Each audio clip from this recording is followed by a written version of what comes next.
Assalamualaikum warahmatullahi wabarakatuh. Perkenalkan, nama saya Nur Luta, NIM 1918-2010-01. Saya dari program studi pendidikan bahasa dan sastra Indonesia dari Fakultas Pedagogi dan Psikologi Universitas Wiranegara Pasuruan. Saya di sini akan menjelaskan mengenai speak community atau biasa disebut dengan masyarakat tutur atau bisa juga dengan komunitas tutur. Sebelumnya, saya akan penggarapan video ini dengan adanya tugas dari mata kuliah sosiolinguistik. Oke, baik.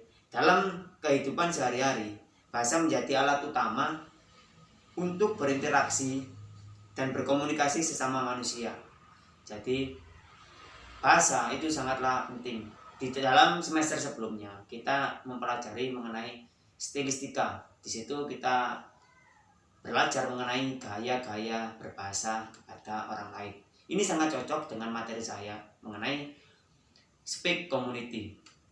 Jadi sebelum saya akan menjelaskan speak community itu sendiri, ada banyak. Jadi nantinya akan saya bedakan menjadi 3 bahasan materi. Yang pertama yaitu batasan atau konsep. Yang pertama batasan atau konsep. Yang kedua jenis penutur. Dan yang ketiga adalah verbal repertoire. Jadi saya akan menjelaskan. Yang pertama saya akan menjelaskan apa itu batasan konsep. Batasan konsep menurut Fishman adalah suatu masyarakat yang setidaknya satu variasi bahasa beserta dengan norma-norma dalam penguasaannya. Dan menurut Labov, suatu kelompok yang mempunyai norma sama mengenai bahasa itu sendiri. Dan menurut Bloomfield, sekelompok orang yang menggunakan sistem isyarat yang sama. Jadi dari ketiga penjelasan ini itu sangatlah berbeda apa yang dikatakan atau batasan-batasan apa yang telah dikatakan oleh Labov. Dan kesimpulannya dari ketiga ini adalah suatu masyarakat yang mempunyai verbal repertoire sama serta mempunyai penilaian sama terhadap norma pemakaian bahasa yang digunakan. Jadi menurut ketiganya ini itu sudah jelas di situ. Kalau kita banyak membaca literatur atau kita belajar dari jurnal-jurnal, pasti kita paham apa itu speak community, yaitu memberi batasan bahwa komunitas tutur ialah suatu kelompok yang anggotanya setidak-tidaknya mengenal satu variasi tutur beserta norma-norma yang sesuai dengan pemakaiannya. Jadi lebih jelasnya habis ini akan saya tayangkan video. Di situ nantinya kita akan membahas video itu sendiri. Ya, mungkin di sini kita tonton video itu. Nyong tuh kas mau ora teka-teka. Wis kencat ye. Yo wis, si geriman bareng bae lah. Yes, kowe nggawa lawu apa? Kiye, nyong nggawa sege karo nduk dadar. Kowe nggawa apa as? Kiye nyong nggawa sege karo tempe mendoan. Nek kowe nggawa apa, Bud? Nyong nggawa sege karo sayur. Kowe nggawa apa? Biasa, nyong nggawa mie ayam. Lah, dia ayame. Mie ayam rana ayame. Iya, nek ora ana ayame jenenge kudu mie ayam. Iya mie ayam. Priben sih Ham? Nek mie ayam ya kudu ana ayame, Mbok. Terus iki tak takon. Apa nek tuku buah naga kudu ana nagane? Ora. Nek tuku jambu monyet kudu ana monyete? Ora. Lah iya, iki jenenge mie ayam, ora kudu ana ayame.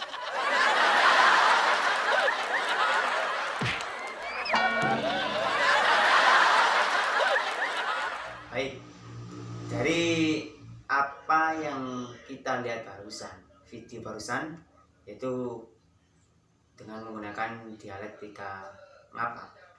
Jadi di dalam video tersebut kita bisa merepresentasikan bahwa cerita atau tokoh di dalamnya dalam video itu bagian dari masyarakat tutur Jawa. Masyarakat tutur Jawa yang bagaimana? Nah, masyarakat tutur Jawa yang berdialektika menggunakan bahasa apa? Jadi masyarakat tutur merupakan sebuah kelompok yang menggunakan bentuk bahasa yang relatif sama, memiliki norma yang sama dan bersifat netral. Jadi kondisi kesamaan umur, jenis atau profesi bisa dikaitkan dasar dari pembentukan masyarakat tutur itu sendiri. Jadi kita bisa menyimpulkan bahwa masyarakat tutur itu menggunakan yaitu tadi kata Edgar itu bisa dikatakan dengan keanekaragaman. Jadi begitu. Jadi itu batasan atau konsep. Dan yang kedua itu saya akan menjelaskan mengenai jenis penutur. Jenis penutur itu ada dua. Yang pertama penutur berkompeten dan yang kedua penutur partisipatif. Nah, yang pertama itu adalah penutur berkompeten. Apa itu Apa itu penutur yang berkompeten? Merupakan penutur yang benar-benar mampu menggunakan bahasa dalam berbagai tindakan komunikasi.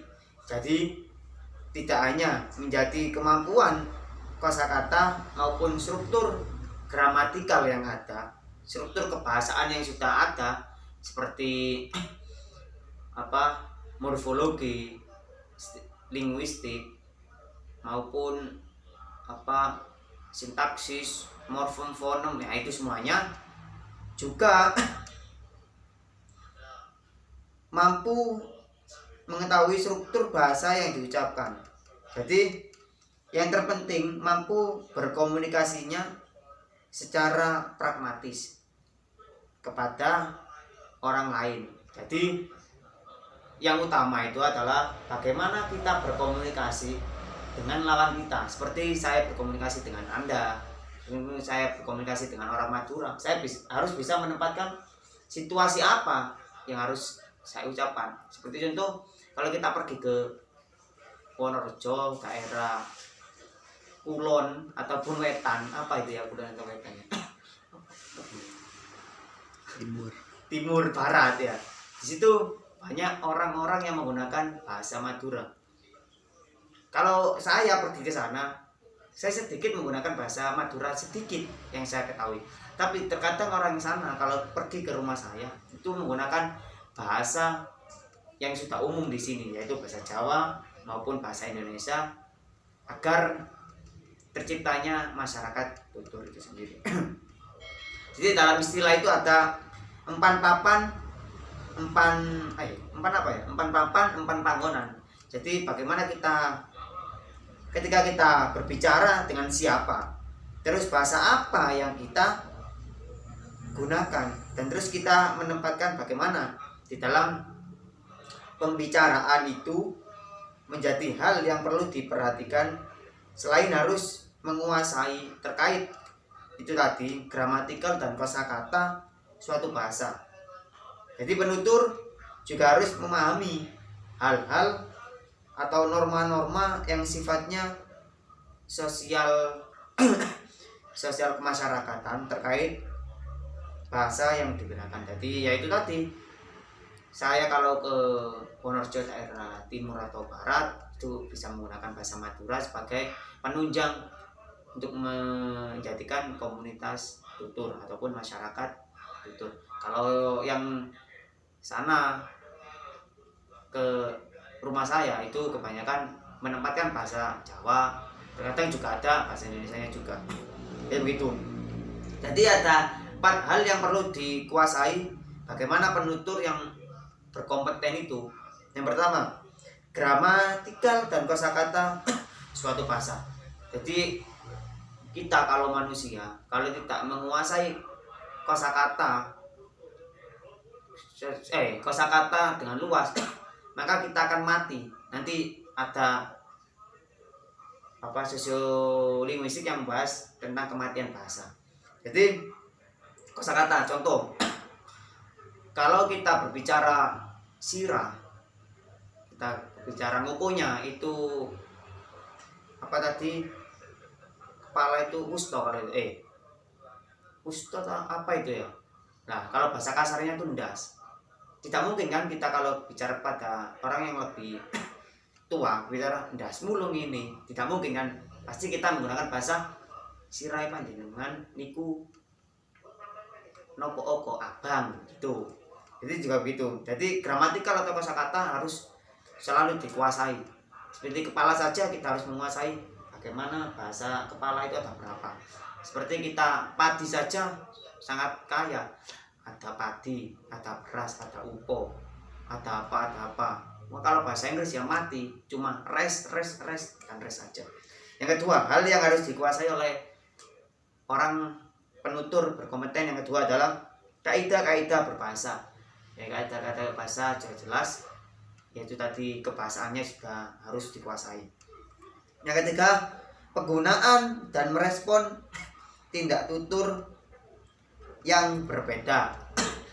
Kan kita sering menggunakan ataupun kita sering mengikuti diskusi atau perkuliahan di Zoom atau Google Meet atau di Telegram ataupun juga di WA atau juga di apapun saja penunjang untuk pendidikan.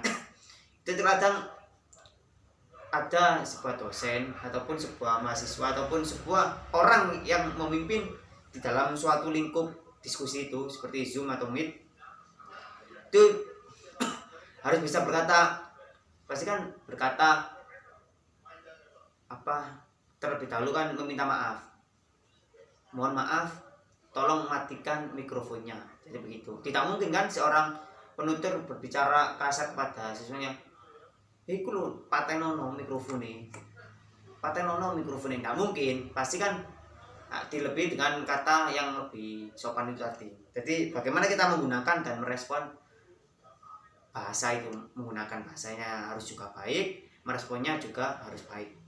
Ini nanti berkaitan dengan penutur partisipatif. Terus yang keempat, yang terakhir yang harus dikuasai oleh penutur berkompeten yaitu menggunakan bahasa yang wajar. Jadi jangan sampai orang yang berkompeten, penutur berkompeten menggunakan bahasa yang kita sekarang itu istilahnya itu alay. Seperti itu apa? Pedas saja kalau kita tidak wajar pedes, kan nggak enak. Pedes, powol, jadi dilebih-lebihkan. Jadi hiperbalnya itu dialay-alaykan gitu. Itu terjadi di anak-anak zaman sekarang. Jadi begitu. Itu harus dikuasai banget oleh penutur yang berkompeten. Terus yang kedua, penutur yang kedua adalah penutur yang partisipatif. Apa itu partisipatif? Yaitu mengikuti atau bergabung. Di dalam IG kan juga ada mengikuti, jadi follow atau fallback. Dan juga menjadi mitra tutur ataupun juga terjadi atau menjadi teman diskusi juga bisa, dan juga teman berkomunikasi dengan lainnya. Itu harus kita pahami mengenai budaya masyarakat yang perlu diperhatikan. Jadi penutur partisipatif itu harus kenal juga budaya masyarakat yang perlu diperhatikan. Harus diperhatikan banget. Mengapa? Karena budaya masyarakat ketika kita memahami atau menggunakan konsep tuturan kita. Contohnya kalau kita menggunakan bahasa yang kasar ataupun yang apa, itu kita harus bisa menggunakan budaya itu tadi. Budayanya orang Madura itu bagaimana? Komunitas masyarakat tuturnya. Ini bahasanya halus atau kasar. Kalau kita pergi ke Jawa Tengah itu tidak mungkin di sana kasar. Terkadang di sana berbicara asem, itu sudah berbicara yang jelek. Kalau di Jawa Timuran itu seperti kata-kata kotor yang sudah ada, yang sudah dikenal oleh masyarakat umum. itu kata asem saja kalau di Jawa Tengah itu bisa diartikan dengan bahasa kasar. Kalau di Jawa Timur asem, wah yo apa itu asem? Asem itu ya apa ya? Terkadang kata-kata yang jelek itu menjadi masyarakat tutur itu, seperti kalau di Malang itu sam, atau yang di Bali itu beli, atau yang di Jakarta itu bro, atau yang bagaimana. Begitu. Jadi penutur partisipatif itu perlu memahami budaya masyarakat agar tidak terjadi geger budaya. Jadi itu menurut saya ya, harus dikuasai betul mengenai yang penutur berkompeten itu bagaimana, penutur yang partisipatif yang bagaimana. Itu adalah jenis-jenis penutur, itu ada dua tadi ya, penutur berkompeten dan penutur partisipatif.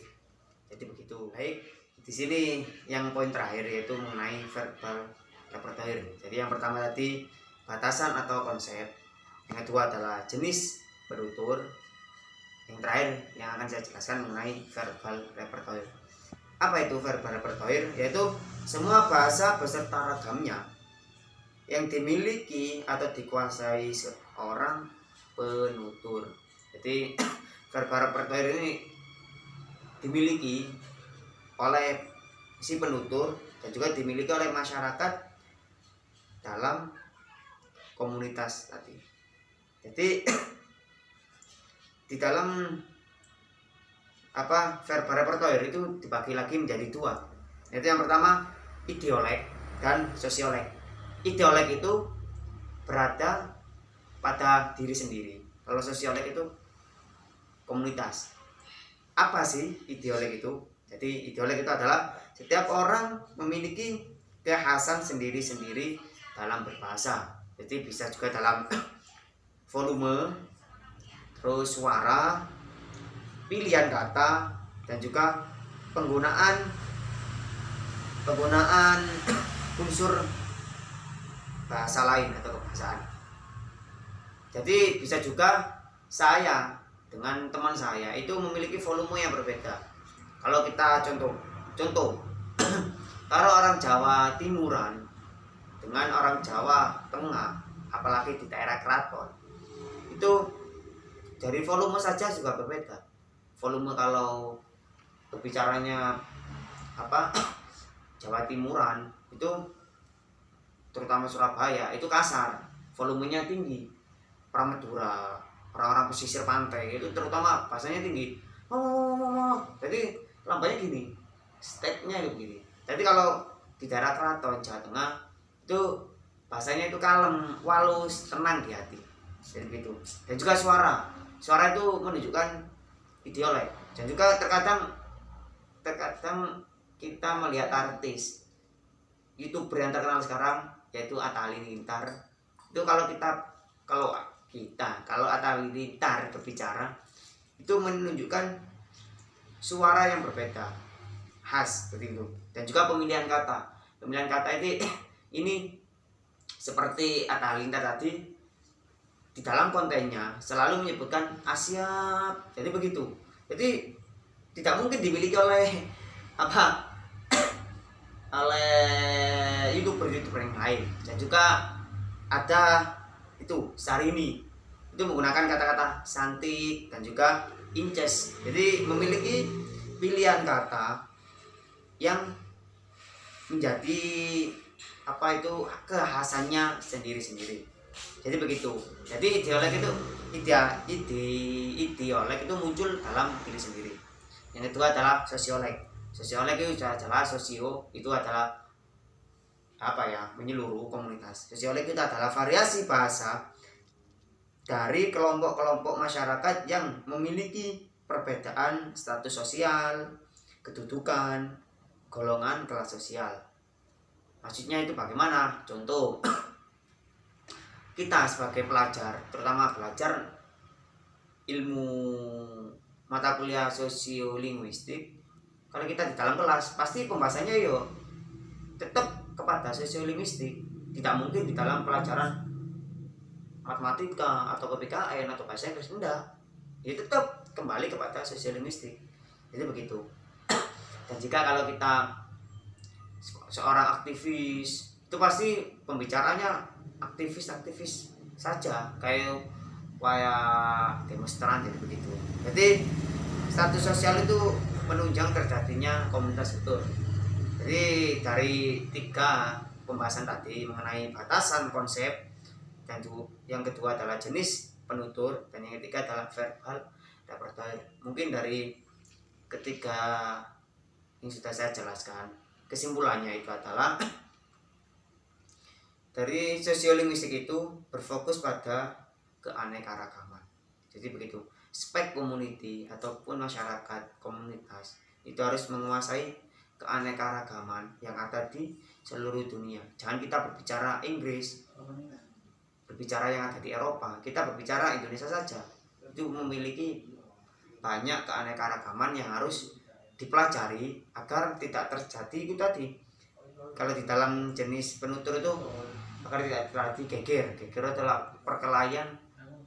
Kan terkadang terjadi kesinggungan. Oh, ini tersinggung karena bahasanya ini kasar. Itu orang yang tidak memahami betul mengenai keanekaragaman yang ada di Indonesia. Mungkin sekian dari saya. Semoga apa yang saya sampaikan ini kurang ada salahnya ataupun ada benernya. Kalau benernya tidak ada, kebanyakan ada salahnya, mohon dikoreksi. Karena di dalam masyarakat tutur itu harus belajar keanekaragaman yang harus dikuasai betul, yaitu mencintai tanah air. Jadi sekian dari saya. Assalamualaikum warahmatullahi wabarakatuh.